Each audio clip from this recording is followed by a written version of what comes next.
आमदार मंजुळा गावित यांचा अधिकाऱ्यांसमवेत पाहणी दौरा।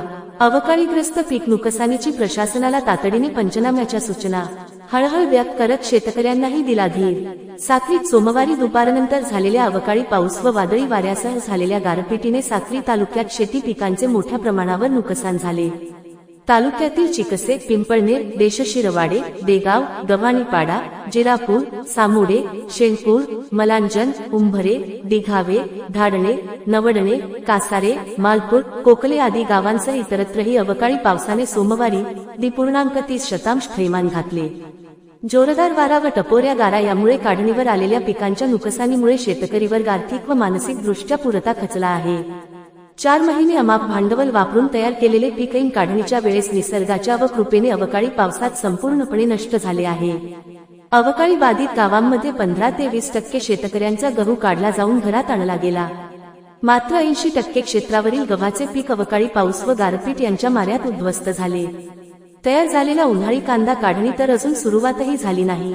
त्यापूर्वीच गारपीट व बेमोसमी पावसामध्ये झोपला गेला। त्यामुळे कांद्याचे पीक 100% वाया गेले आहे।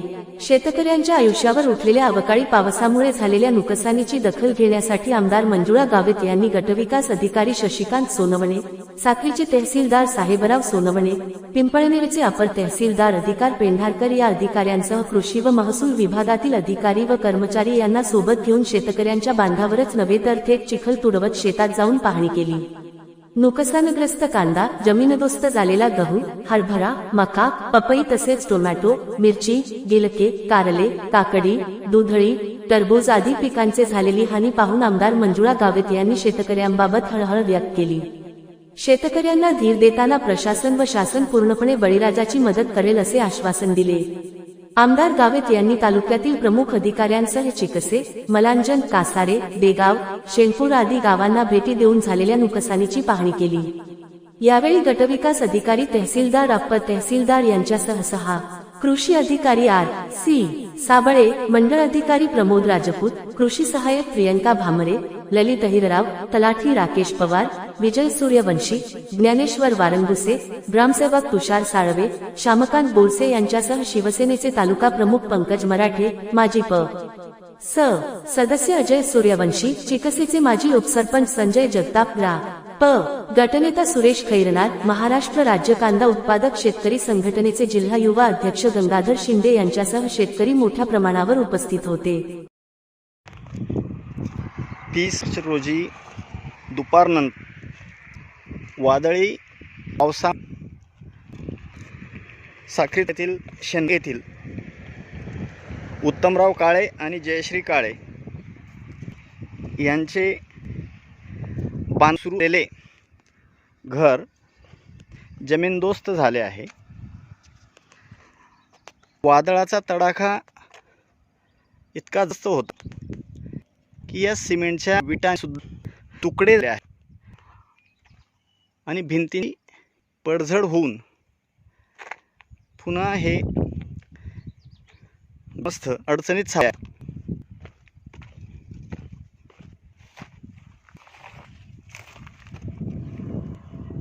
आपल्या साक्री तालुक्यातील कासारे, देगाव, दिघाव, उंभरे, उंबरटी, आपलं शेणपूर, मलांजन, देगाव, चिकसय आणि शिरवाडे ह्या पट्ट्यात काल संध्याकाळी जवळपास 4-5 वाजेपासूनचं जे वादळ वारा आणि सगळ्यात मोठी जवळपास निंबूच्या आकाराची एवढी गार काल झालेली आहे।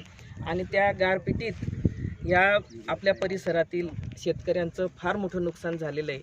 त्याच्यात जवळपास टरबुजांचं वाड्याच्या वाड्या त्यात बसून गेलेल्या आहेत। कारण टरबुजांवर म्हणजे आता 2-4 दिवसात टरबूज काढणार, व्यापाऱ्यांशी सौदा पण झालेला आणि 2-4 दिवसात ते काढणार, अशा परिस्थितीतले टरबुजाड्या जवळपास देगाव्याच्या त्यांची टरबुजांची 16 एकरची वाड पूर्णपणे बसून गेलेली आहे। अक्षरशः 10 किलो 10.5 किलोचं एक अशा पद्धतीचे ते नळांची त्या ठिकाणी स्थिती होती। आणि कालच्या या गारांमुळे पूर्ण टरबुजांवर गारांचे छिद्रे पडलेत आणि पूर्ण टरबूज गेलेला आहे। परिस्थितीत टरबुजांची वाढीचं फार मोठं नुकसान झालं। जवळपास ते 6 लाखाचं त्यांचं उत्पन्नाची अपेक्षा होती आणि अशा पद्धतीत त्यांचं फार मोठं नुकसान झालेलं आहे टरबुजांचं.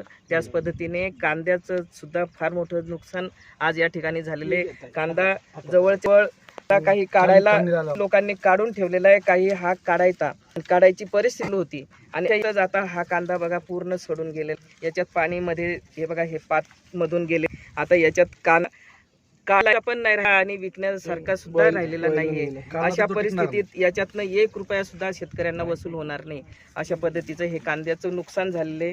त्याच्यात टोमॅटोचं सुद्धा फार मोठं नुकसान झालेलं आहे. कासाऱ्याचे तेथील काही शेतकरी होते, त्या शेतकऱ्यांचं टोमॅटो सुद्धा पूर्ण टोमॅटोचं वेलच खाली पडून गेलेलं आहे. टोमॅटो आता त्या ठिकाणी वाढूच शकत नाही. अशा परिस्थितीत टोमॅटोची बाग सुद्धा पूर्णपणे खराब झालेली आहे. तिथेही मोठं नुकसान झालेलं आहे. मिरचीचं ढोबळी मिरची आपली ती ढोबळी मिरची, शिमला मिरची, तिचं सुद्धा नुकसान झालेलं आहे. पपईचं फार मोठं नुकसान झालेलं आहे. पपईंचे पण बरेचसे असं मध्यावर आलेले रोपं होते, ते रोपं सुद्धा पूर्ण बसून गेलेत. अशा पद्धतीने खूप मोठं नुकसान झालेलं आहे. तर या ठिकाणी आम्ही कलेक्टर महोदयांना पण विनंती केलेली आहे. कालपासून कलेक्टर मॅडमसुद्धा येणार होत्या, परंतु काही कारणास्तव त्यांनी त्यांच्या विभागातील काही कर्मचाऱ्यांना पाठवलेत. पिंपळनेरचे तहसीलदार, आपले साक्रीचे तहसीलदार आणि कृषी अधिकारी आपले साक्रीचे सोनवणे साहेब आणि त्यांची संपूर्ण टीम आम्ही ह्या सर्व परिसरात जाऊन आम्ही पाहणी केलेली आहे आणि त्या पद्धतीने 100% या ठिकाणी शेतकऱ्यांचं नुकसान झालेलं आहे. त्या पद्धतीने आम्ही सर्व अधिकाऱ्यांना सांगितलेत आणि त्या पद्धतीने 100% पंचनामे ते करणार आहेत आणि सर्व शेतकऱ्यांचं त्या ठिकाणी कोणीही शेतकरी या ठिकाणी वंचित राहणार नाही किंवा सुटणार नाही पंचनाम्यासाठी. अशा पद्धतीने त्यांना सूचना देण्यात आल्या आणि पद्धतीने आपले महसूल विभाग आणि कृषी विभाग हे सर्व त्यांचे अधिकारी कर्मचारी आजपासून ते कामाला लागलेले आहेत. त्या पद्धतीने ते पंचनामे करतायत आणि 100% या ठिकाणी ज्या ज्या शेतकऱ्यांचं नुकसान झालेलं आहे त्या शेतकऱ्यांना नुकसान भरपाई 100% कशी मिळेल यासाठी आमचा प्रयत्न असेल.